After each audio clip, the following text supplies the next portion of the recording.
Bilotta, and I serve as the CEO of MassEdCO on behalf of MEFA, MassEdCO, and our sponsors, MEFA and Webster 5 Foundation. I want to welcome you to our webinar, Financing a Post-Secondary Education from Start to Finish. Originally, it was going to be from soup to nuts, but I was showing my age, so we went to start to finish. A little bit about MassEdCO. We've been around for over 50 years. We are primarily federally funded, and our agency was founded to provide education and career readiness services for low-income first-gen students who are underrepresented and marginalized. We serve about 12,000 youth and adults throughout the state through our programs, which include Talent Search, Educational Opportunity Center, and partnership with the state with Gear Up. Back in 2018, the state of Massachusetts passed a bill to take a look at working with our school districts on financial literacy.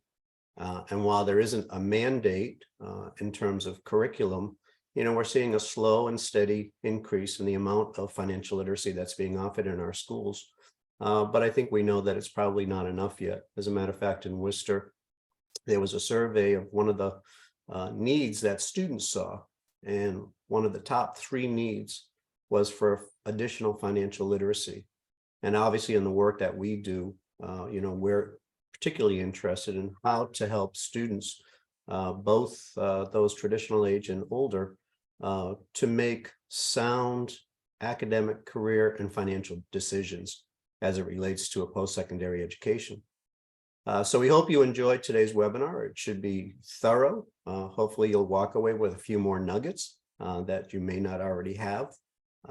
And we'll be taking questions at the end. I'm going to turn it over to Julie, our moderator, to introduce our panel, and we'll get going. Thanks, Julie.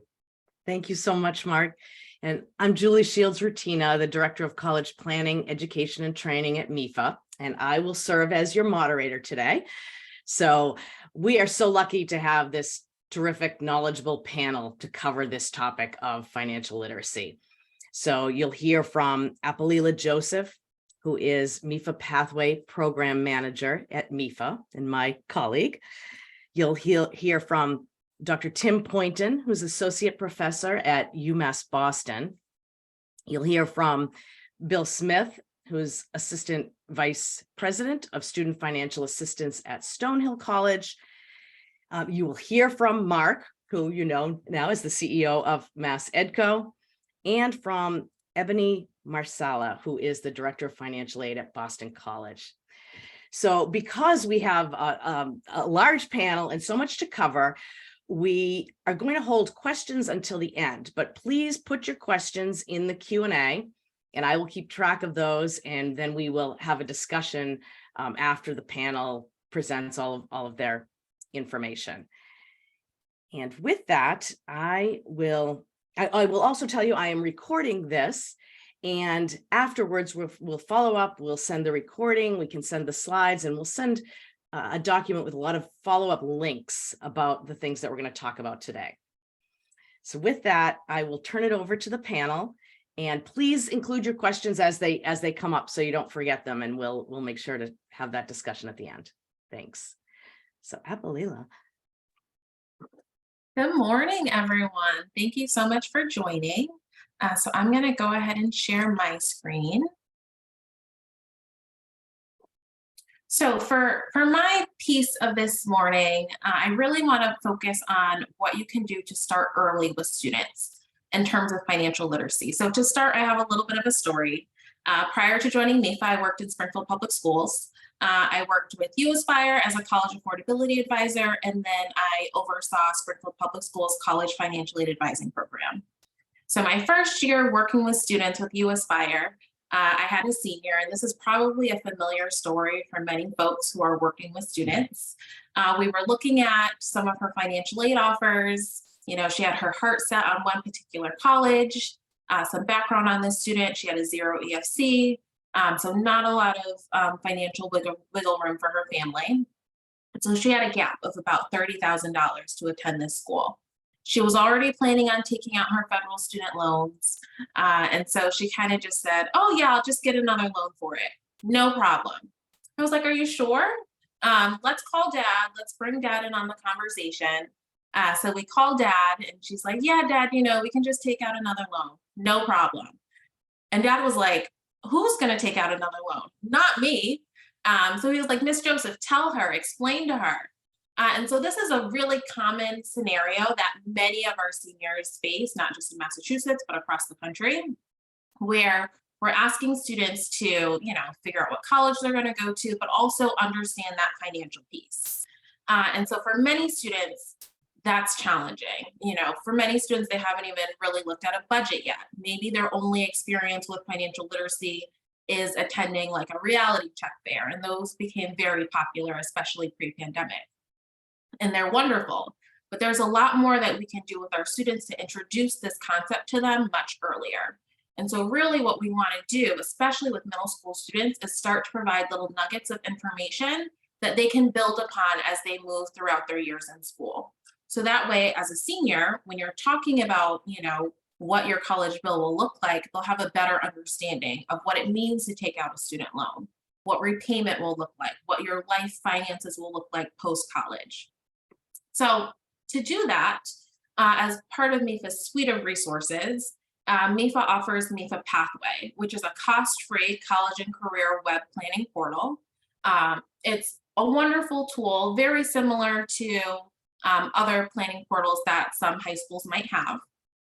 But of course, as I said, MEFA Pathway is cost-free. So whether your school uses another portal, you are still welcome to utilize MEFA Pathway. And so one thing we did this year that was a little bit different with MEFA Pathway is we really revamped the curriculum. As part of MEFA Pathway, we provide free curriculum lesson plans for counselors and advisors to use with students. As MyCap grows in popularity across the state, financial literacy is growing in popularity, we really wanted to provide resources for counselors, educators to use with students. And so we completely revamped the curriculum. I'm going to give you just a little tease. So for our middle school grades, we offer a 10-lesson curriculum sequence. All of the lessons correspond to different activities within MEFA Pathway, which we'll see in just a moment. But we thought this could be one helpful way to package things nicely. Sometimes I always joke that, within MEFA Pathway, we like throw everything plus the kitchen sink at you and it can be overwhelming. So we really put together a thoughtful sequence of curriculum lessons that counselors, educators can use to move students through the platform. And in doing so, we're introducing things such as financial literacy and smaller digestible nuggets for students. So this is an example of what like a 7th grade curriculum sequence would look like. And so a school, we would meet with you, we would develop your scope and sequence, and so you can kind of select the curriculum lessons that will work for your school. But we also made sure to include financial literacy lessons. And so our lessons are really chock full of various activities that students can do within the platform, which is wonderful. And so, there's 4 different parts to our lessons. So this is something that a school can even break up and do over time, or just do in smaller chunks. And again, we made sure to include financial literacy lessons for every grade level, because again, these are things that we want students to continue to build their knowledge over time as they move through school. So I'm going to jump into the MEFA Pathway portal. I'm going to jump into my middle school account. And one thing I want to highlight about MEFA Pathway is what students start in middle school will carry over to high school. So they're not losing any of their work. So that's a really good feature. I also want to point out that we have site translation into 6 different languages, which is especially important. We want to make sure that it's something accessible and that will meet the needs of all students. So students are able to select whatever language applies to them, and the site will translate. Some of the static boxes, they won't translate, but the actual activities, the questions that students are being asked will translate. So I just wanted to call attention to that. But within MEFA Pathway, this is the middle school portal. In the high school portal, we have all sorts of, financial calculators, loan cost estimators, college compare calculators. So the high school portal is chock full of a lot of that information, but within the middle school portal, we really wanted to focus on career exploration. So helping students explore and figure out what might they want to do, what might they want to pursue in college, what their career might look like. So we provided a lot of awesome games and activities that really allow students to explore, figure it out. But we also made sure to infuse financial literacy into the platform. So as you can see, we have a Pay for College tab. And so on this page, one of the great activities that we have is a sample budget activity. And so this is something when I was meeting with that student that I mentioned at the start, I was like, oh goodness, I wish even like a simple budget conversation with this student would have been so helpful to have up front so she could understand, like, if you're taking out your federal student loan and you're talking about getting another $30,000 loan just for your first year of college, you're not going to have any money to live off of once you graduate and you have to work in the real world. So starting off with students early and introducing some of these, even just simple concepts such as budgeting. And so we do it fun. We have allowance in here. We have cell phone, clothes, video games. In some ways, it's a little lighthearted, but this is for middle school students. We want to introduce the concept because once they're introduced to the concept and you continue to build on this over time, when you go and you look at a loan cost estimator calculator or some of the other tools that we have in the platform, it'll make more sense because it's not like they're seeing it for the first time. They're going to understand the larger concept. So this is one activity that we have within the middle school portal. The other thing that I do want to show is our Investigate Your Future activities. And so we have 4 different activities within Investigate Your Future. And all this ties into forward thinking, what your future is going to look like. So we have within our 4 different activities, we have now trending, where students can see the top trending skills and occupations in today's market. Looking ahead, which is a really great activity as well, where students are able to explore current and forecasted in-demand career opportunities. So as students are doing that career exploration, one thing you want to know, are you looking at a growing career field? Are you going to have a job when you graduate from college? What's that going to look like? So students are able to do some of that through these activities that we have within MEFA Pathway. We also have popular places for students who are like, I am leaving Massachusetts, I'm going out to California, and I want to be this career. Well, does that make sense? So we're providing a lot of forward-thinking activities for students. But really what I want to underscore is we have this awesome new curriculum that's making it much easier for educators, counselors to work with students and introduce new topics, financial literacy. So students understand and have the building blocks that they'll need to really be successful and understand the concepts that they're going to face as a senior in high school. How am I doing on time, Julie? Good, okay. And I missed one activity. Career Path is another great activity that we have within the Investigate Your Future suite of activities where, many students start off saying, I want to be this particular career. And maybe they don't have the grades to pursue that major in college. Or, life happens and, you don't always follow the trajectory that you set for yourself. So Career Path is another great activity that allows students to look and see that there's more than one set path to get to where you want to go. And sometimes your path might change and that's okay. And it allows students to find related careers. So with that, that's MEFA Pathway in a nutshell. Our high school portal has an expanded suite of activities as it relates to, comparing different colleges, comparing financial aid offers, looking at loan cost estimators.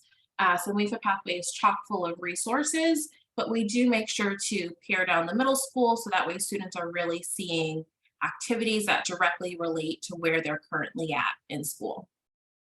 And so with that, I'm going to turn it back over to Julie. And we'll hear from Tim. Thank you, Apelila. Great, thank you. Happy to be here with so many of you this morning. Gonna talk a little bit about some work that my colleagues and I have been doing. We've created this student-focused workbook called College Unmazed. I'm going to try to go through it kind of quickly, focusing on the financing side of things here. There is a link at the end of the presentation. We'll provide a link later. The full version of the presentation about what we call the LEAD strategy and the 6 keys of college fit is actually available through the MEFA Institute. So that will be available here shortly if you'd like to learn more about the LEAD strategy and the 6 keys of college fit. But a kind of a funny story, timely story. I went Christmas shopping with my daughter last night. She's 16. It's the first time she's had money of her own to spend. And it was gratifying and horrifying at the same time to see how much money she was spending on presents for her friends. And at about this time next year, we're going to be having conversations about the costs of college and what loan debt means. And she has no idea what those things are. So that led me to thinking about, I don't know if people are familiar with through MassHire CIS, the Mass Hire Career Information System. It's the link here is MassHire, masscis.intercareers.org. They have a thing called Reality Check, which is pretty similar to what Apelila was just describing. This reality check through there, it's a pretty engaging activity that allows students to go through and pick what kind of house do they want to live in, what kind of car do they want to drive, how much money do they want to spend on entertainment. A lot of those things that Apelila was just talking about. It does it in a fun kind of interactive way, and then it links it to at the very end. You say what kinds of careers are you interested in. At the very end, it gives you this over here on the right hand side. So there we go. Sorry, gives you over here. Whoops, I'm not good at drawing. The specific occupations and then the wages that are available. Those are median wages. I don't know any elementary school teachers who are starting out at $76,000 a year, but it gives you a sense to figure out. For me, I went through and did this. $65,000 a year was what was required for me, given the options that I selected. And so I would be able to live within my means, so to speak. So it's just a fun, engaging activity. Could be for middle school or high school students. I've seen interns that have gone through it, and it's worked pretty well for folks. So again, MEFA Pathways does something very similar to this, worth checking out. And one of the nice things about Mass CIS, again, if you're not familiar, is you can actually create a school level account that lets you see all of your students' information as the counselor or the program advisor. So that's something, again, don't have enough time to get too far into that today, but it's a nice resource. It's free for Massachusetts residents because it's paid for by our tax dollars here in the state of Massachusetts. So it's not ad supported or anything like that.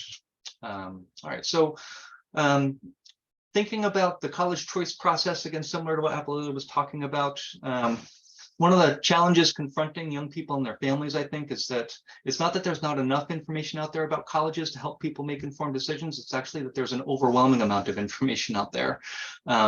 So what we've done, we've put together what we call the LEAD strategy that can help young people and their families approach the college choice process kind of systematically and end up with informed decisions. And of course, financing education is one of the important pieces, but it's not the only piece. So the LEAD strategy, again, in a nutshell, is just that everybody begins by making a list of colleges to explore. From that list of colleges, they explore them more deeply by gathering information and facts. Given those explorations, they move into the next phase, and then they choose which colleges they're actually going to submit applications to. What are those colleges that are worth your time and money, essentially, to submit an application to? From those places you were admitted, you make a decision about which college to attend. And then the last step in the LEAD strategy is the succeed part, and that's succeeding in transition from high school to college. Summer melt is a very real problem in every high school across the state of Massachusetts, so and the country as well. It tends to be more of a problem in more urban areas than the more affluent areas, but every school has students who graduate from high school saying, I'm going to college, who don't show up on a college campus that fall. So some of the success planning that we can do as program advisors, as school counselors, et cetera, that can help people succeed in that transition happens in that last step. So just some fast facts here. looking at some of the data available from the National Center for Education Statistics. This is, as far as I know, the most recently available data. The four-year graduation rate, overall four-year graduation rate for students who start college full-time is 46.6%. That's less than half of the students who start college finish within a four-year time frame. And again, they're starting as full-time students. So they're starting as full-time first-time freshmen. Less than half graduate in 4 years. Some of them drop out in that first year, so they're not retained in the college. That's where about half of that 50% comes from, a little less than half. But the other half, there's about another half or so, 20% or so, that graduate in 6 years instead of 4 years. So my reason for highlighting this and talking about paying for college is that a great way to increase the cost of your college education is to not graduate in 4 years, to add another year of tuition and fees. And in fact, so you're adding costs to your college education. You're also not earning money during that year or two that you are finishing your college degree. And frankly, it happens more. I work at a public institution, UMass Boston. Public universities are not as good at helping students graduate on time as private universities are. It's a fact borne out by the statistics that I've provided here. 42.4% of the students who attend a public university graduate in 4 years. That number jumps up to 56.8% if you attend a private university. I don't have enough time right now to get into some of the possibilities about why that is, but it's an issue. And again, in my estimation, if you're attending a public college, you're at risk for not graduating on time. It's just a risk factor borne out by the statistics here. And again, these statistics come from the National Center for Education Statistics. I suspect these statistics, once we get into the COVID years, are going to be even more dire. So what is college fit? So I don't know if people here have seen this before, something like this. This is from Gestalt psychology. Some of you look at this and you see an ornate vase, that's the black, and some of you look at this and you see two faces looking at each other. What we're trying to promote with making informed decision-making in the college choice process is to help students and families see the whole picture, so that you can see both the vase and the faces. And the way that we can do that is by helping people really examine and think about the strategy that we're considering here is what we call the 6 keys of college fit. So some of these keys are things that people naturally look at and attend to, things like financial match, which is certainly critically important for most students and families. People are also paying attention to the personal match side of things. That key, which is looking at what kind of institution is it, what are the living arrangements, is it a campus that I like, what's the size, those kinds of things, how many students are enrolled. That's the personal match key. And then the academic match key is essentially, what are my chances of getting admitted? Do they have large classes or small classes or a mix of both? Do they have the programs that I'm interested in? That kind of thing. Those are the 3 keys that most students and families are paying really close attention to. What we also try to draw attention to is also looking at other things like student outcomes, like the 4-year graduation rate, the retention rate. I like to think of the retention rate as the freshman satisfaction score for a college. It describes the number of students who show up on a college campus as freshmen who were supported and satisfied enough with their experience to come back as sophomores. Right? There's great variability in that among many colleges. It does tend to be at the more selective colleges that the retention rates and graduation rates are a good bit better than they are at less selective colleges. But even when you're looking within the same range of colleges, if you will, there's going to be some variability in those statistics and in those student outcomes. So it's worth looking at that information and using that information to ask questions of the college. I would never say you shouldn't attend a college that has a lower retention rate or a lower graduation rate, but it should prompt questions of admissions and of people who are working at the college to help you see how you're not going to be one of those people who maybe isn't retained or doesn't graduate in 4 years. All right, so that's a quick overview of the 6 keys of college fit. Again, there's more information about this through the MEFA Counselor Institute, and we will provide the link for that later. So again, so going through the lead strategy, again, so this is looking at what's the kind of initial universe of colleges that I'm going to be exploring as a student or family. We're looking here in this initial list phase at just 3 of the 6 keys of college fit. You'll notice absent from here is that we're not looking at cost. Because if you look at cost in this initial phase, you might actually be missing some really good college options for yourself. Because there's no way to sort colleges that I know of anyway. And if there is a way to do this, please let me know. There's no way to sort colleges by net price. There's a way to sort colleges by list price, but as we'll see here in a couple of seconds, at some colleges, perhaps many colleges, the net price is very different than the list price. So the sticker price of the listed tuition and fees, for example, that can be very different from particularly private colleges that offer a lot of scholarship money. So that's why we don't include looking at costs in this initial phase, because you might be missing some really good options. So we promote the use of the College Navigator as a tool because that's freely available to everyone. So here is just a picture of the College Navigator where you can search for colleges to narrow it down by these relatively obtuse criteria, like do they have the majors available, is there housing available on campus or at least near the campus, how far is it from home, how many students are enrolled, etc. Really generic, basic things like that. And the idea here is to create an initial list of colleges to more fully explore so that you're not missing any good options. And if we include cost at this time, you might be missing some really, really good options for yourself, because private colleges, even though they have a high sticker price, might actually be quite affordable after you consider the financial aid that they award. So how do you figure that kind of stuff out?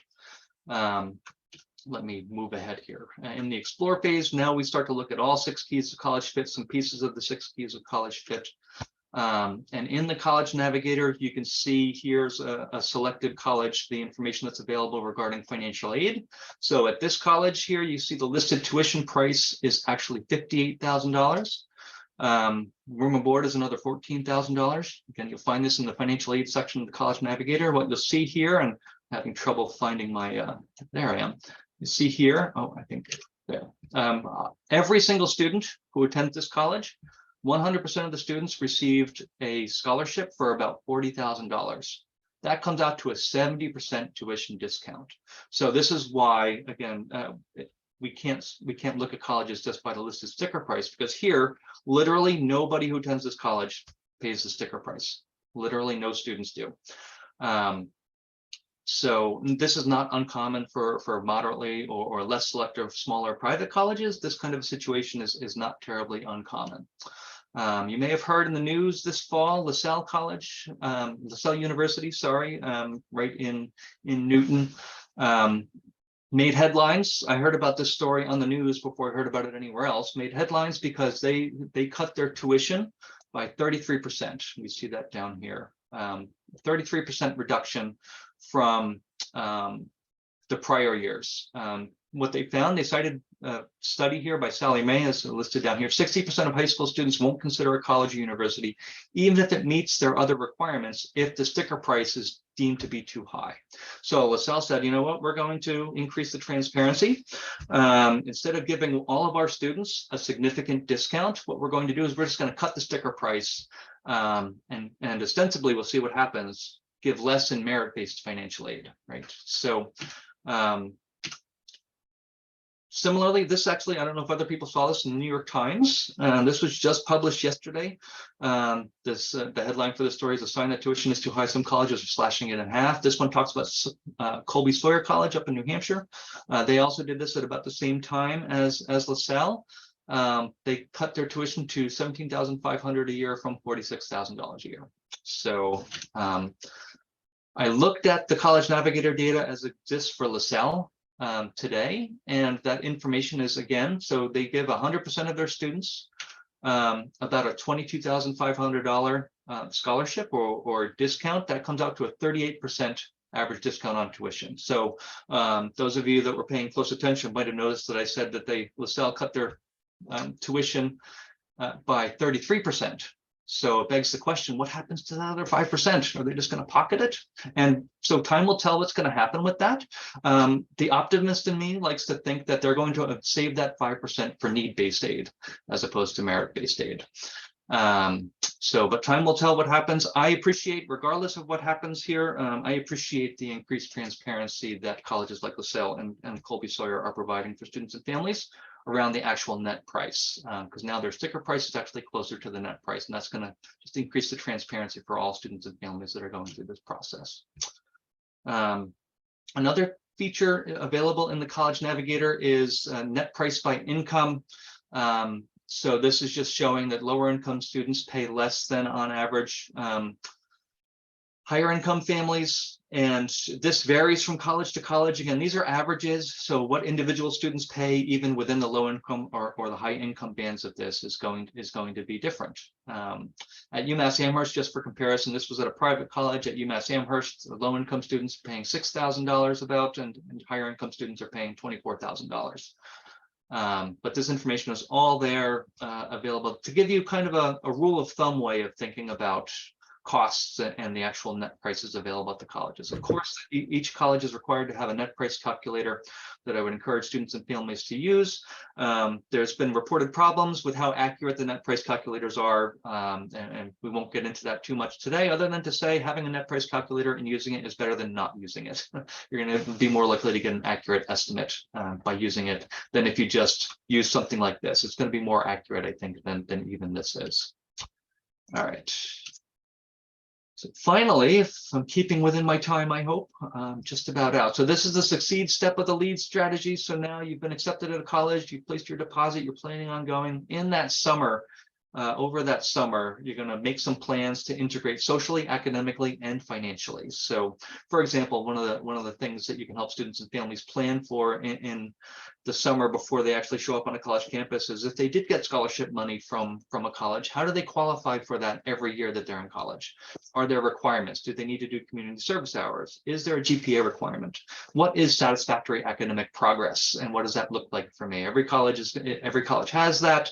And every college that I know of anyway is going to have some stipulations around what you need to do to qualify to maintain the scholarship award that they've given you. So finding out what that is, staying ahead of it instead of behind it is going to be helpful for the students and families that you work with. So if you have any questions, feel free to email me, tim.poynton@umb.edu, and we'll provide this link to the MEFA Institute video on the more in-depth description of the LEAD strategy is here, but I will turn this back over to Julie, and thank you for your time. Thanks, Tim. And I put the link to College Navigator in the chat, and we'll also put that on the follow-up sheet. So I'm going to turn it over to Bill.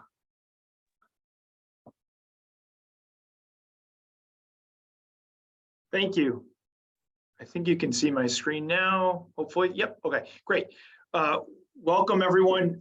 My presentation here, I tried to come up with a witty title and I failed miserably. So I ended up with just financial aid, which is really boring. The prior presenters did a great job at explaining resources that are available. And I'm tasked here to try to stay a little bit more practical. So some of you, I've heavily modified some of the, if any of you have attended a MEFA presentation on financial aid, we've kind of taken this section of the presentation, tried to revitalize it to applicable process-based questions on what is financial aid, how do you help your students, and where to go. And I will admit, I'm going to talk out of both sides of my mouth on 90% of these slides, and that's okay, and I'll explain why. The vast majority of you are really wondering how to start. I'm actually seeing some of the questions that are coming in, and they're asking really practical questions, Julie, which is great. And my advice to all of you is don't get too inundated. I know the beginning half of this presentation was all of the steps you could take to prepare. And what I'm telling you here is start somewhere. It's important when you're working with these students that you understand the need for them to get through the process of applying for financial aid. And the only way for them to get to the end is for them to start. I don't want them to panic or you to panic when you're working with students about things that are out of their control or questions that they have. I'm 99% sure most students enter this process not having all of the answers, and that's okay.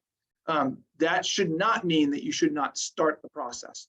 We want to get you into the process and so that you can get those answers. And there's people here who can help you. There's a lot of great resources out there, almost too many. So what is financial aid, really? When we say the word financial aid, what is it that you're referring to? Oftentimes that comes in a question like money, like how do I get money to pay for college? Like that is a source in that sentence, money is a financial aid. Really, in our world, we bucket financial aid into really three distinct buckets. or 2 buckets, depending on who you're talking to or which school you're talking to. That's grants and scholarship. That's money that typically does not need to be repaid. So that's the free money. That's the money that you want to get the most of. And then there's another bucket of money that could have multiple categories, and that's considered self-help. So things that a student could do to earn money and or receive money, but then there's some stipulation to do that. So is it work study, where in order for gain the money, they actually have to work somewhere and then get paid, and then either allocate that money to their bill or repay the institution? Or does it come in the form of a loan? And for many students, the most used financial aid tool across the country actually is a federal Stafford loan. It happens the most of all of the financial aid programs that are out there. That is the one that is used, and you hear about the absolute most. And that is a form of aid that you will see and students will see on financial aid award letters.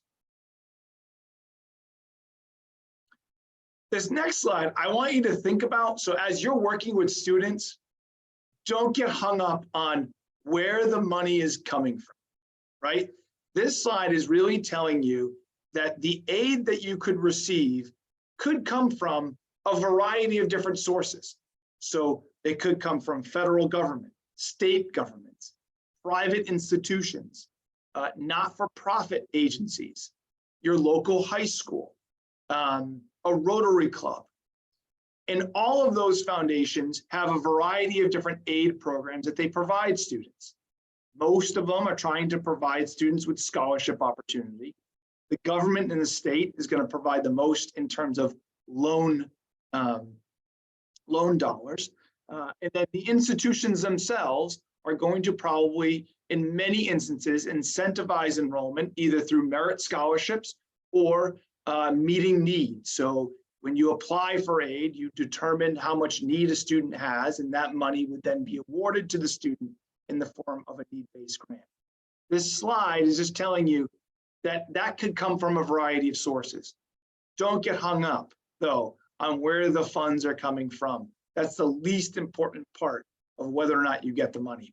Most students, when they're sitting in front of me in my office, and I say to them, I can find you a scholarship, or you received a scholarship from this organization, they don't care. They just want to know, do I have to repay it or not? And does it get applied to my tuition bill or room and board costs, or even things like you could have students receive money specifically earmarked for books and supplies, and that's okay too.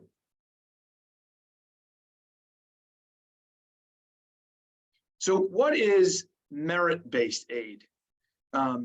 Merit-based aid is one that is more commonly used now than it was in the prior years and continues to become more of a thing. Tim kind of hinted at this in his net price kind of example with schools that are discounting.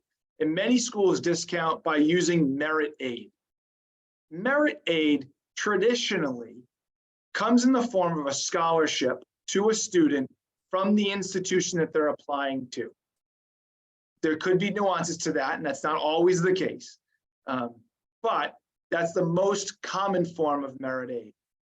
The other key component of merit aid, oftentimes, but not always, it's dependent upon all of the information that's in the admission application, not the financial aid application. Sometimes it has to do with the financial aid application, depending on what type of school it is. But most times, the merit scholarships that students receive, students would receive those based on all of the criteria in which schools allocate and review admission. Why is that important? Well, that's important because every school is going to do that a little bit differently. And not all schools have merit aid. Let's start there. So a good question that you could ask a student to ask the school, or you could ask the school, is does your institution offer merit aid? If not, they may offer need-based aid. And if they don't do that, then they might not have any money. And it just might be whatever you can receive on your own. To further complicate it though, merit scholarships there isn't always a published criteria to who gets it. And so what I mean by that is you can't make the assumption that if one school has a chart on their admission website that says this GPA, this standardized test score, or rank in class equals this merit scholarship. That may apply only to that specific institution. Another competitive institution may have a different set of formulas to determine who gets the merit scholarships, and that may be proprietary. At the end of the day, you want to find out how you would apply for those merit scholarships. In most cases, you would apply by applying to the institution. If there's a separate application to apply for those, the individual schools would probably let you know, or it will be somewhere on their website. The other side of the coin, need-based. So this is where it gets even dicier in terms of there's no standardization, right? There's no way for me to say to you as an applicant that the need-based aid that you're getting at Stonehill College is the same that you could get at Boston College or the same that you could get at LaSalle. It's probably not. It's probably all a little bit different.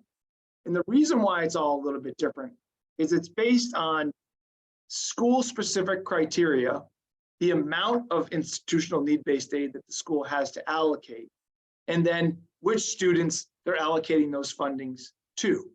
And it's not always equitable across the board. It's very specific, that institution, and also how that specific student situation ultimately is reviewed at that institution.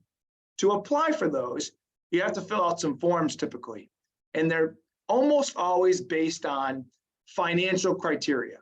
What I mean by financial criteria is criteria that is coming from aid applications. And we're going to talk about aid applications in a minute.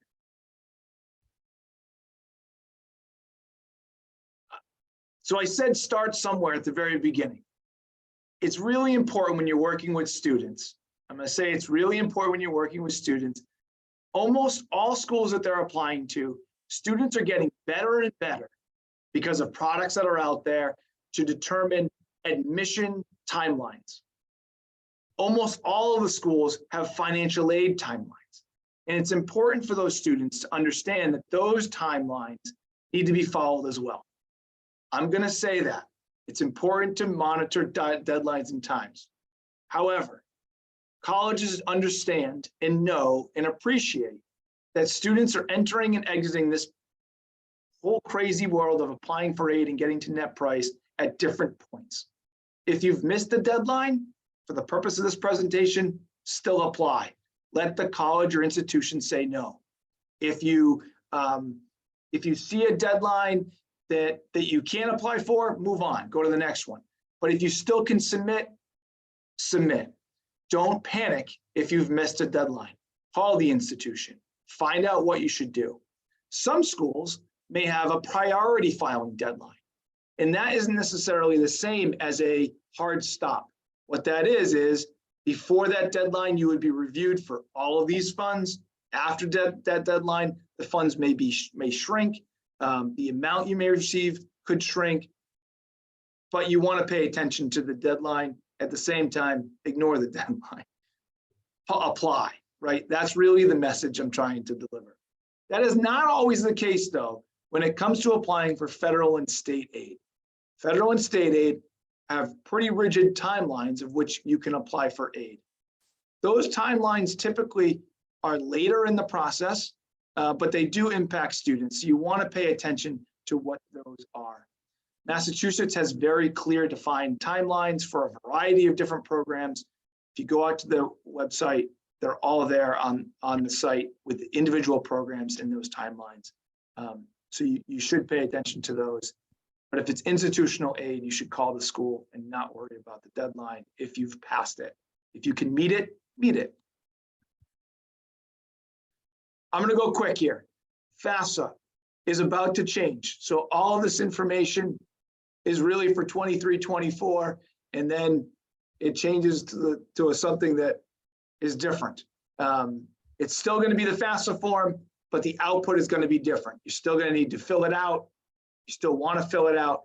The most important tip I can give you today is every student needs a FAFSA ID. Ultimately, they need a way to sign that FAFSA and to show who they are on the FAFSA form. If you walk away with anything today from my part of the presentation, have your students get their own FSA ID number. That's an important step that they will need. Every student should have one. Even if they're not sure if they're going to apply for aid, they should get an ID. When you're filling out the form, there's a variety of different tools that are available. Many people ask questions about taxes. The good thing is about the FAFSA form is that you're able to link.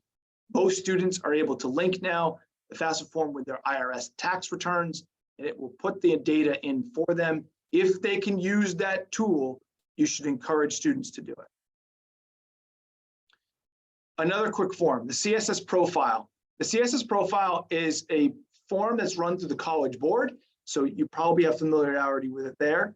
It is going to be requested by private institutions only, and those private institutions are going to be listed on the profile form. So if you ever have questions of which schools are profile school, there's a comprehensive list on the website, as well as there on individual schools' websites, there will be links that would tell you if they are, or how you would apply in each individual school. It would tell you if the profile is requested. You do have to pay for this one.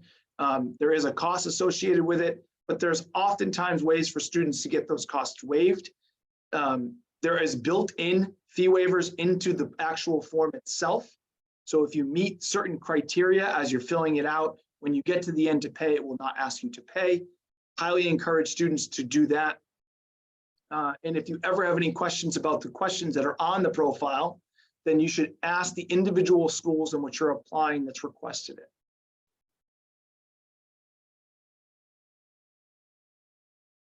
After you apply for aid, the most important piece of this tip on this slide is very simple.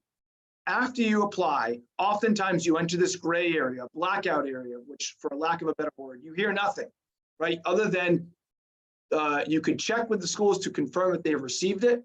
Great. If they have a portal where you can see it, they've received it, even better.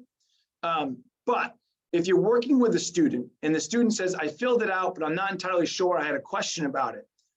All of the forms, if it's a profile or a FAFSA form, have the ability for you to log in or receive a student aid report. Profile, it's called something a little bit different. But ultimately, that is, think about it as an audit of how you answered the questions that you were asked. And so for many students, it's a good tactic for you to walk away from this to say, there is a way for me to find out how I answered the questions. I can go in and I can see it. That student aid report is ultimately kind of the student's version of a copy that the schools are going to receive. Schools receive a slightly different form. It's called an institutional student aid report.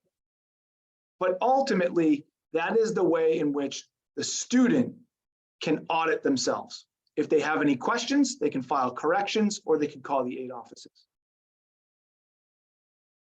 24-25, I hinted at it, the FAFSA is going to be shorter, simplified further, I tripped up there.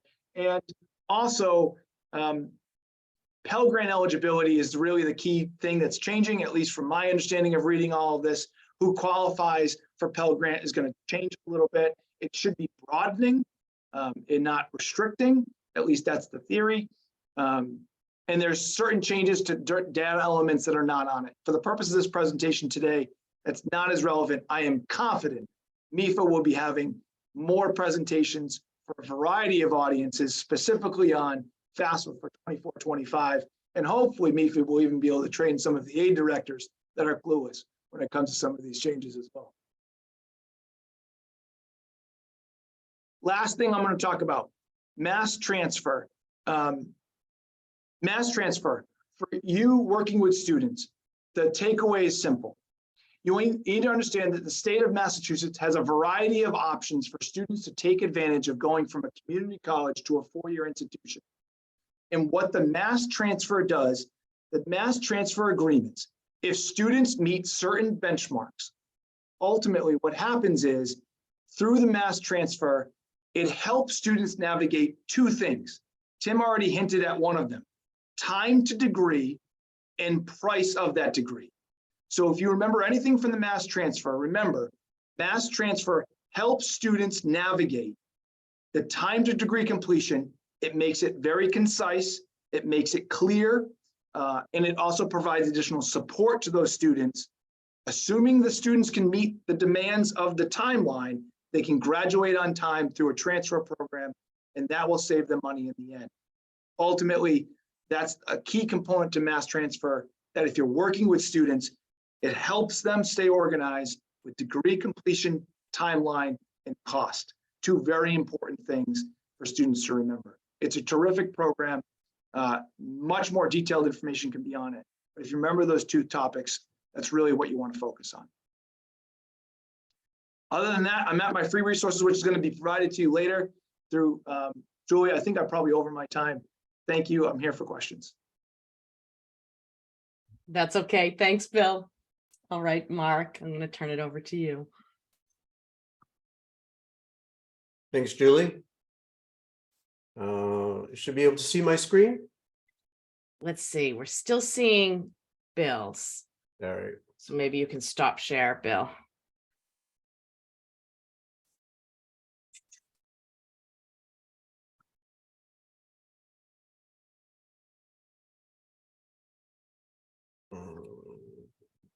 Okay, so now I think you'll be able to share. All right.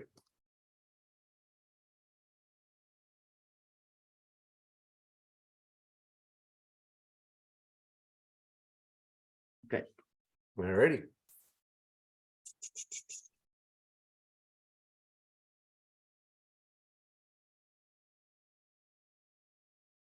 So, my colleagues, I can hear them chuckling as I say that talking about borrowing responsibly, I'm like a dog on a bone.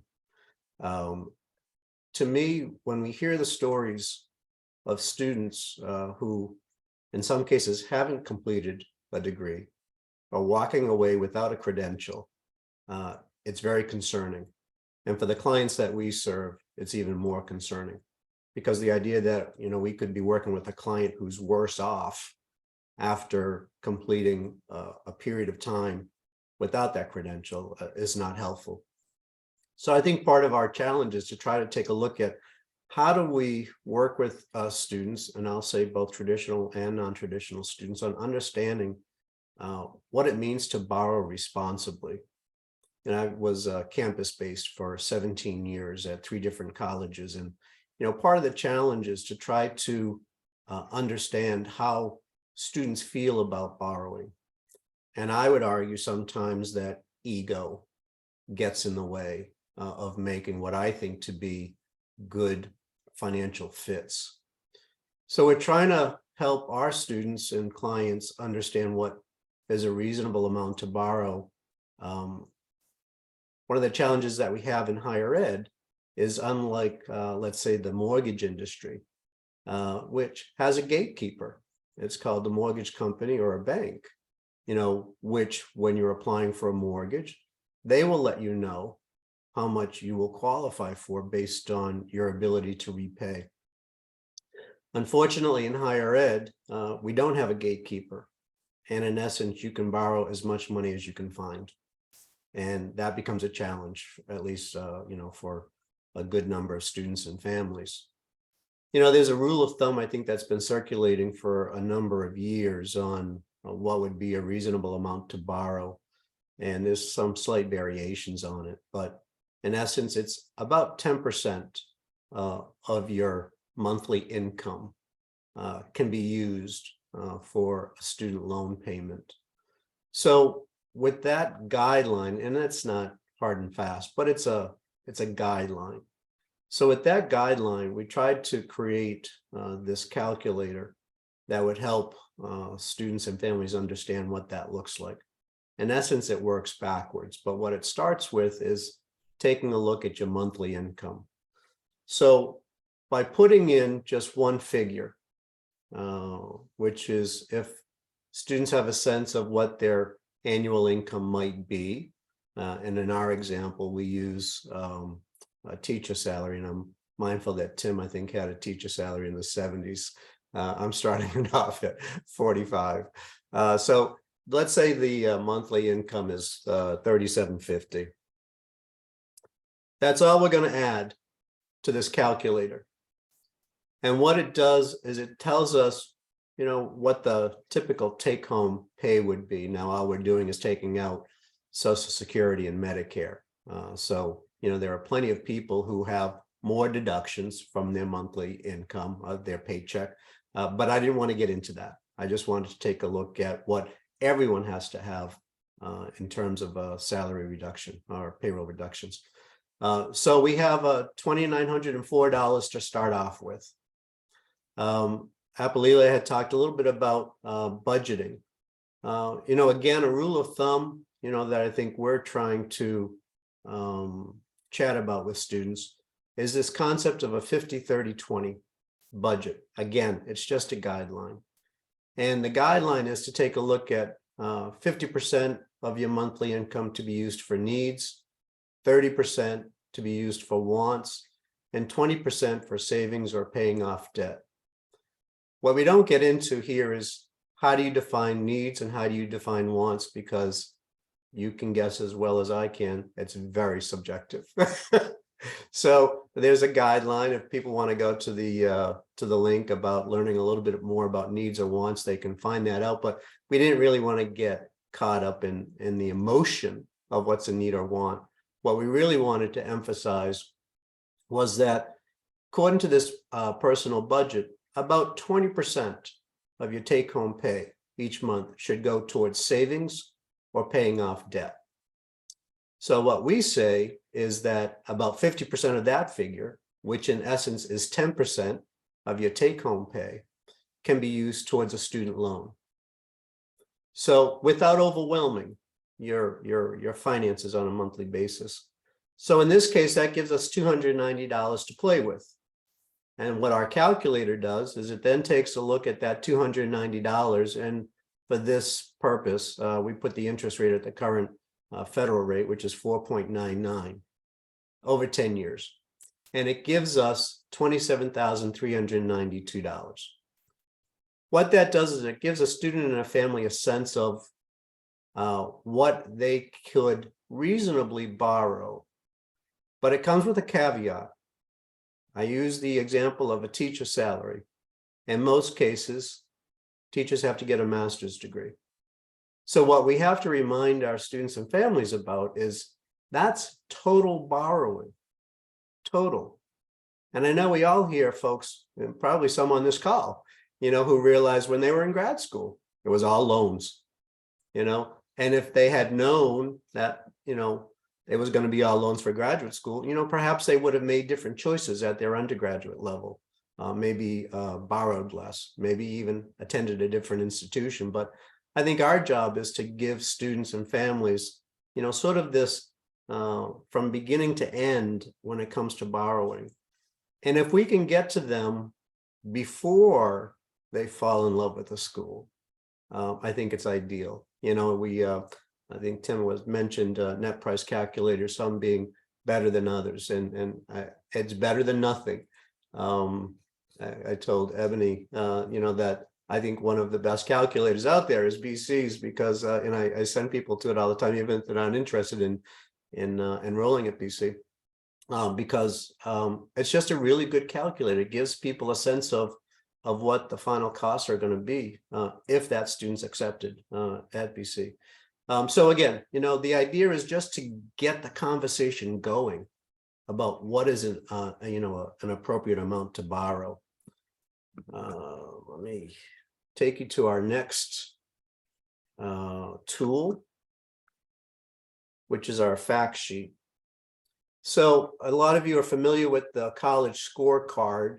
A lot of you are familiar with some of the opportunities for other type of calculators, but again, having been 17 years campus-based, so having been on the other side, you know, I can say that there's still a lot of challenge to reading financial aid offers, especially when it's not accompanied by the costs, which requires then a student and a family to go and look for the costs on the institution's website.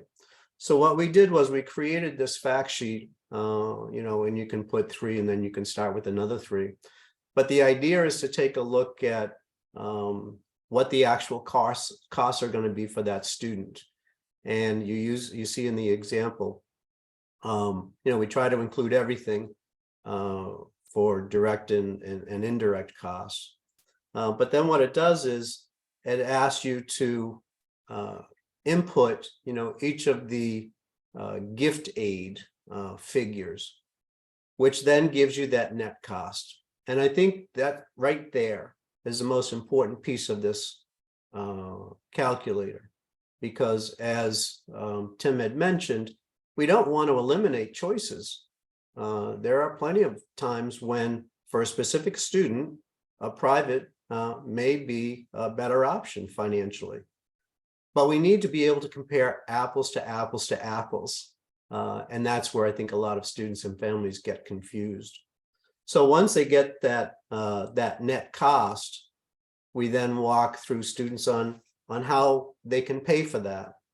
And so you'll see this is where the loans will start, and then followed by a balance. I also want to mention that we vary a little bit from the college scorecard in that we don't include work study up above. We include work study, I'll say, almost as an afterthought, because we know from experience, probably even in our own examples, that work study, first of all, the student has to accept a job. And then, with their paycheck that may come out every other week, the reality is that their tuition bill was due, 2 months earlier, or their bill for the semester was 2 months earlier. So really, I call it pizza money. I think a lot of students use it, to help offset some of their costs while they're enrolled, but not necessarily towards their bill. The other thing that we had mentioned is, what are the other issues that students should be looking at when it comes to, is this a good fit financially? And I would agree that, graduation rates, retention rates, average student indebtedness, things of that nature are all important. So then we also have some additional links as part of that. So I'm going to cut my time and send it back to Julie.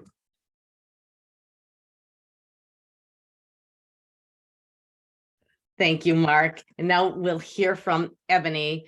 And then I see you have some great questions that we'll address at the end. We'll start with those. And if you have more, please continue to send them. Excellent. Thank you, Julie. And I know that we want to leave plenty of time for the questions, so I'll go through my slides quickly, and I appreciate you giving me this section so that I could do so. So we've talked a lot about the decision-making process, going from making a list of schools, trying to decide where to apply, best practices for the actual application process, evaluating the aid awards, being realistic about borrowing, and kind of making hopefully the best decision possible. But what happens with financial aid after that decision is made, like during freshman year and beyond? And so that's kind of what I'll be talking about. So first, it's important that, if I can get this, perfect. Some important considerations is the whole process itself is a roller coaster. I mean, again, students will have ups and downs. As Apelila discussed, you'll have a student who will have their heart set on an institution, and perhaps the financing or other situations will not work, and they'll not be able to attend their dream institution. So a lot of ups and downs. The kind of, bad news is financial aid applications are a yearly process. Once you get through everything in that first year, you'll have to do it again every subsequent year. Depending on the institution, the process may change slightly. Some schools that do require the CSS profile perhaps may only require the FAFSA in subsequent years. They may switch to an institutional application. It really depends. But at a baseline for financial aid processing, any institution you attend and you're receiving financial aid, you'll have to fill out that FAFSA, and you'll need to do it every year. Also, depending on the school, if they're providing institutional money, as mentioned, if there are merit awards, there are requirements for those scholarships. It's important that students are familiar with that. If it's a GPA component, if there's an eligibility component, some scholarships may relate to whether or not they qualify for Pell. Again, it's important that they understand what are the requirements for the merit. If you're receiving institutional aid, it's important if there is a commitment that you understand what that commitment entails. Some schools, they will say, we will guarantee X amount of dollars, but with that guarantee, that means that if, let's say, your situation goes downward, they don't necessarily increase the financial aid you're receiving. So again, as you're thinking about the decisions and what that aid means, it's important to understand what's committed. And there's really no institution that can commit to a certain federal amount because you have to fill out your FAFSA every year. The FAFSA form is what determines your federal eligibility, and it's based on a new tax year each season. And so there's no way to really guarantee this is the amount of federal funds you are going to receive. There's a kind of ability to say you will always be offered a loan, but beyond that, it's hard to really solidify, will a family qualify for Pell each year? Because Pell is very sensitive to income. And so if, let's say, a family received a bonus in one year versus another, that could impact their eligibility. I think the important thing to remember is that even if you apply in a subsequent year and that aid changes, talking with your financial aid office may help to either understand the change or understand if there are any opportunities to appeal that and potentially receive a different type of aid or reassess what's on the FAFSA form so that hopefully you can gain some of the eligibility that might be lost. So those are things to just keep in mind as you're working with students. It's not a one and done. It's something that will have to be done year after year. Additionally, there are considerations beyond just the funding. And so Tim mentioned it a little bit when he was talking in his section about satisfactory academic progress. This is a federal regulation that requires that aid recipients maintain satisfactory progress towards their degree. And what all those words means is that the federal government wants to make sure that if they're providing their dollars to help you achieve your degree, you're actually going to be able to do that. And so it requires that every year, or for certain schools a little bit more frequently, it could be every semester or every term, they evaluate the GPA and the credit progression for federal aid recipients. And so the actual GPA required can vary by institution, but a lot of schools center around a 2.0, that they need students to have a 2.0 GPA to be considered making satisfactory academic progress. For credit progression, what that means is that based on the number of credits that they've attempted or registered for, they need to earn a certain percentage of those credits. So for example, if I enroll in 12 credits per semester, I attend for fall and spring, that's 24 total credits that I registered for. Most schools will need you to earn 67% of that. So that means that you have to really be earning credit. So if a student's enrolling in 12 credits and failing every course, their GPA is going to suffer for that, and also their progression is going to suffer. And all that means is if a school determines that a student is not making satisfactory academic progress, they have a few options. They can put them on a warning. They can say that they're ineligible for aid. Most institutions, I really don't know any that have said no to this, but it is an option provided. Most institutions will allow a student to appeal that status, but they don't have to. So it's something that, again, you should familiarize yourself with the concept of SAP. And it is important that students perform well, not just to remain at that institution, but also to receive the financial aid dollars. And if you appeal, what that basically means is that you'll be able to receive a probationary term of aid to hopefully bring your GPA or earned credits up, or perhaps they'll have to put you on a longer plan where there'll be some benchmarking of saying, okay, you're going to receive this type of GPA. But overall, the government is not trying to pull the rug out from families, but they're trying to make sure that students aren't using financial aid and will never have an opportunity to earn a degree because the resources from the federal government are finite. They're not unlimited. And so they don't want students to be wasting their eligibility and not earning a degree. That would be terrible. Some other things to consider are enrollment decisions. The amount of credits a student takes has a direct impact for some types of federal student aid. So it's important that if a student is not attending full-time, and that would be 12 or more credits, that they understand how those decisions impact financial aid, both federally and institutionally. Additionally, if a student is thinking of withdrawing from the school for a semester, or taking a leave of absence, it's important to understand what happens to their federal aid as well as institutional. I've worked at a number of private institutions, and we ask students to kind of have a conversation with us about if they're taking a leave or withdrawing, is it permanent? Are they trying to go to a new institution, or are they taking a leave for kind of personal reasons, some time off from school, so that we can talk about their institutional funds. For the federal government, it depends when they withdraw. If you withdraw after the end of the semester, there's usually no impact, but students should be aware of whether their loans will go into repayment, because when you take time off from school, you're eating into what's known as the grace period for federal loans. And so it's important to understand the ramifications of withdrawing. But if you take time off in the middle of a term or a semester, it may require a school to do what's known as a return to Title IV calculation, because you earn your credit based on the amount of time you spend in your courses. And so if you withdraw middle of the term, you may not have earned the full eligibility. And so we have to do a calculation to see how much aid did you earn for that semester. So withdrawing has impacts. And so again, as they're working potentially with their academic advisors, their department, they should also involve financial aid in that conversation. And I just wanted to give a quick mention to the transfer process.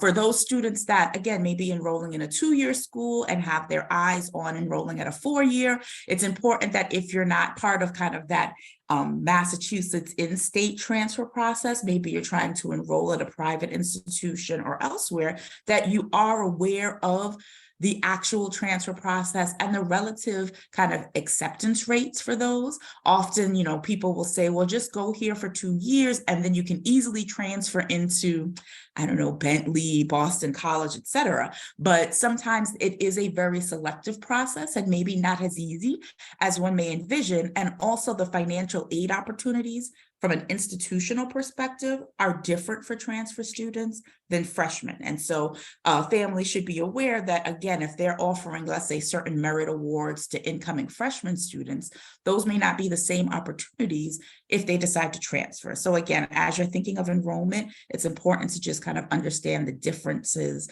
that could impact kind of their financial aid. I'll give a quick little note to financial literacy. We've talked about borrowing and making smart decisions.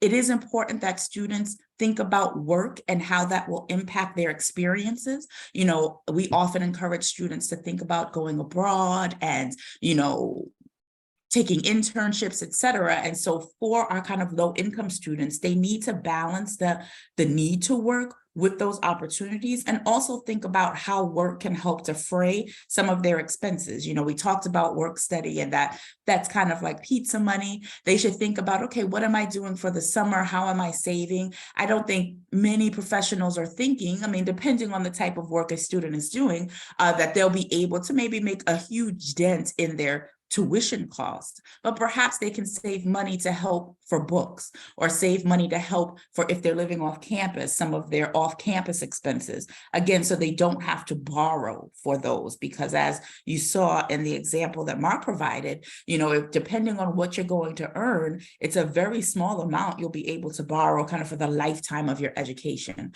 And the last piece is just that family support. More and more students are helping to support their family, whether or not they're staying in state or going away. And it's important that we get investment from the family to try to figure out other mechanisms for the family beyond that college student's earnings or support, because we received funding during the COVID pandemic. It was called Her for Cares funding. And I was so surprised the number of students who took that funding, which was free money from the federal government. So it was great, but took that to kind of provide it to their families, which is noble, but it was meant to help towards their education and potentially their expenses. And so it just amazes me kind of the amount of contributions that our students have to make towards the family. And so it's not just a decision of where a student is going to go to college, but kind of how they're attending a college will impact whatever support they could provide to the family. So it's a real holistic decision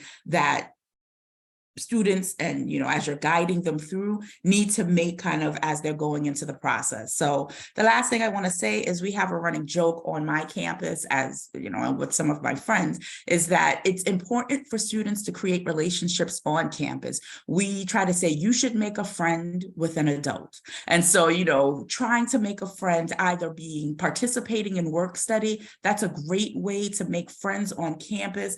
So that way, if you run into a situation, you have someone that you can kind of go to help you navigate kind of the institutional pathways to get assistance, or just to kind of advocate for you. So I always encourage every student to really do work study. Often students will say, it's not enough money, I can earn more elsewhere, but the kind of relationships you can build by working on campus, it's you can't even really measure the benefit. So again, encouraging students to talk with their financial aid counselor. Unlike kind of high school, there's no mandatory requirement that they have to interact with financial aid. And often we find students are coming to us once they've entered into a problem or they did something based on a misunderstanding. So every school has financial aid officers, and we are paid to help students. So often they feel we're only there if there's a problem, but feel free to go talk to an aid counselor. When you're working with families, go talk with that aid office as they're going through the process. That is what they're there for. So try to make those connections,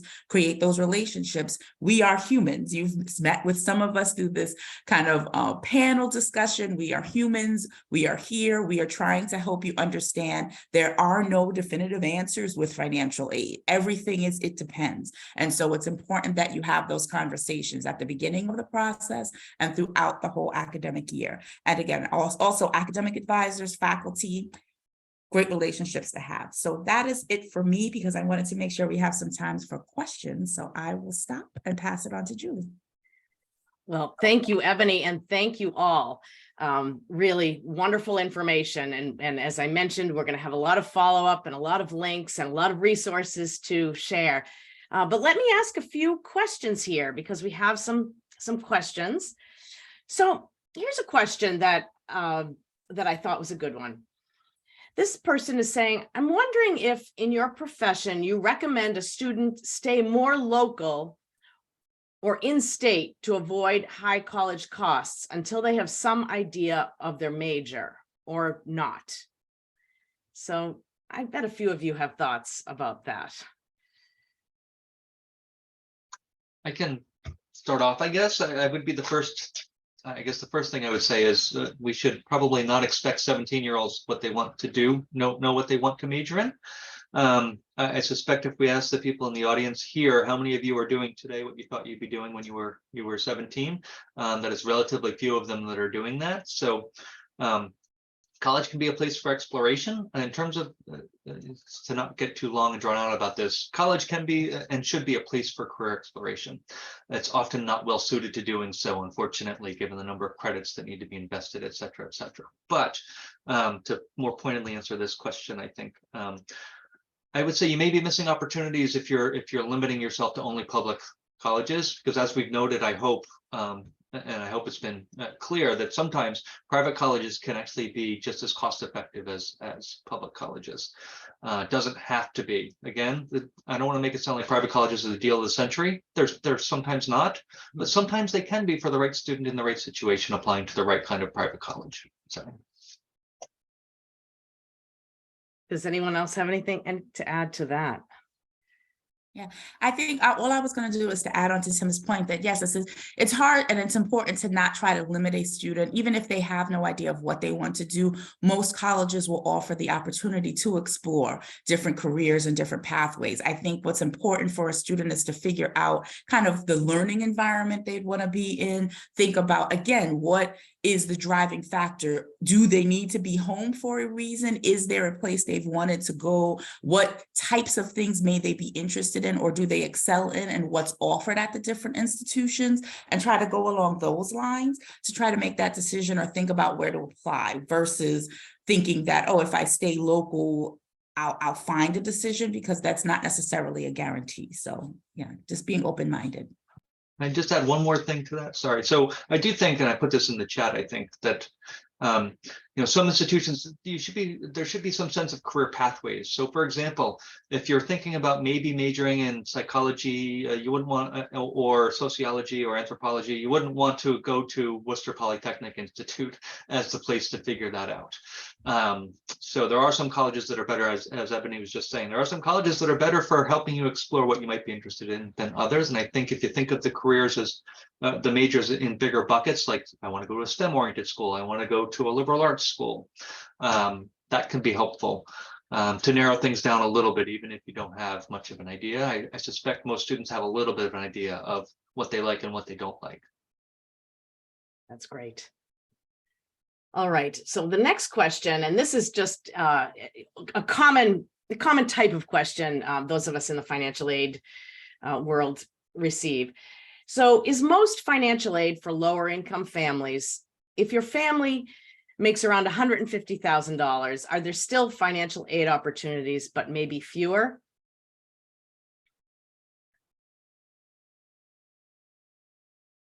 I don't know, I'll get us started, because I did give an answer to the person that asked that question. And I have no definitive answers. The contributions that are determined by the FAFSA as well as the CSS profile look at not only just the income, but the household size. And so it's hard to say if you earn X amount of dollars, this will be your contribution. And in turn, this will be the amount that will be provided, because there's a whole lot of different factors that go into that calculation, taxes paid, all sorts of things. I will say, just kind of high level, if you're maybe a household size of maybe 4 people, 1 going to college, earning $150,000, you may not qualify for the Pell Grant. And so therefore, if you're not qualifying for the Pell Grant, if you're trying to apply to a private institution, yes, the amount of financial aid, a public institution, the amount of financial aid may be limited if they don't have institutional resources, let's say. But again, if that public school has merit scholarships, again, it's hard to say, but if public institution, no merit, et cetera, that might be a work study offer, maybe a loan. Compare that to potentially a private school that has institutional funding. Yes, they may offer merit, they may offer need-based funds. And so there may be, again, different opportunities that you'd have to take those offers and then compare to see what's your bottom line looking at those 2 schools. So it's hard to give just a final end-all answers. Everyone should apply for financial aid if they're thinking that I don't have an ability to pay out of pocket. I cannot write a check for $80,000. That's just not really in my wheelhouse, et cetera. Apply for aid and let the forms kind of guide you on what your eligibility will be. So that's always what I encourage. The FAFSA is free, and the College Board has recently made changes for those that have an income of less than $100,000, that will be free. So even as a baseline, if you just do the FAFSA form, that'll give you some idea of your eligibility. So that's my spiel. Thank you. And then there's a question, how is the process of financial aid for graduate school? What does someone do to apply for graduate school financial aid? I think as somebody who primarily teaches in the graduate program at UMass Boston, I know some students are often disappointed in that there is no federal financial aid that other than the loans. There's no Pell Grants for graduate school. Most of it, as Mark noted earlier, is loan-based, is the primary form of financial aid. At private institutions, they may offer scholarships, merit-based scholarships, very similar to how they look at the undergraduate level, but at the graduate level, much less financial aid available. Yes. And I'm just going to go back to one other question that has to do with early on, not really knowing what you want to do. So what's a recommendation for a student who is starting this process, maybe looking at MEFA Pathway, looking at College Navigator, and they want to make a good financial decision, but they just have no idea of a major they're interested in or what they might want to do. Can you just give a couple of thoughts about, I think you shared a little in your presentations, but how to go about that process when you feel you're right at that beginning stage? I can start it off. I always tell students to cast their net wide. When you're starting off, you don't want to limit yourself. Really, it's a time to explore and learn what you actually like. And that's why a lot of the activities in MEFA Pathway, at least for the middle school portal, is designed to allow students to cast their net wide. Play games that get at what are your core interests. There's various interest assessments that students can take. And all of that is helpful, but also on the career search side, it's also helpful to learn more about different careers. What are like the day-to-day activities of a specific career? Is that something that you like? In high school, doing internships. All of these are ways for you to explore what are your general interests, and all of that helps build into sort of what is the broad pathway you're looking at when it comes to actually going to college. Julie, let me add that I think, it's important for students to understand the ramifications when they get to school and they've given thought to what they want to major in, but when they change their major.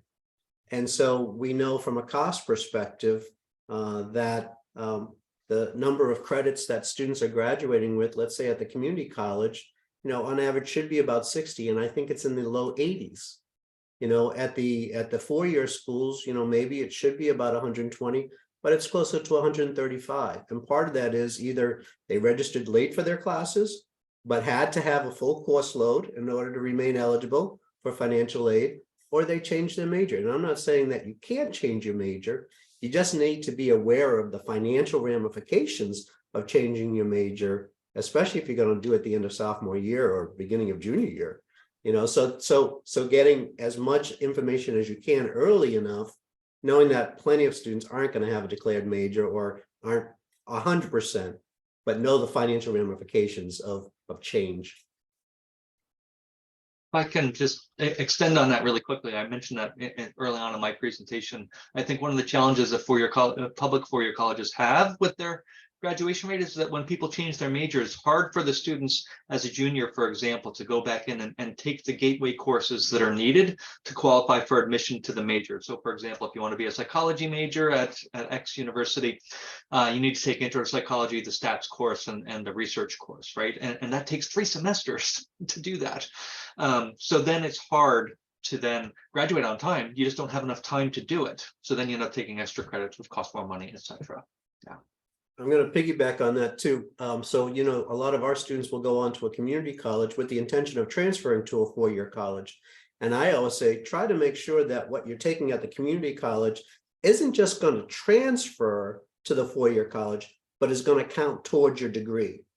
Because all too often, oh, sure, all of those courses will transfer. Again, you fall into you're going to graduate with 135, 140 credits, as opposed to the 120. So I don't think there's a problem. And I think a lot of families are hesitant to call and make these calls either to the financial aid or to the admissions office. But I tell students, if you're registering for a class at a community college, before classes start, make sure that it's not just going to transfer towards the four-year school that you're thinking of, but that it's going to count towards your degree. That's excellent.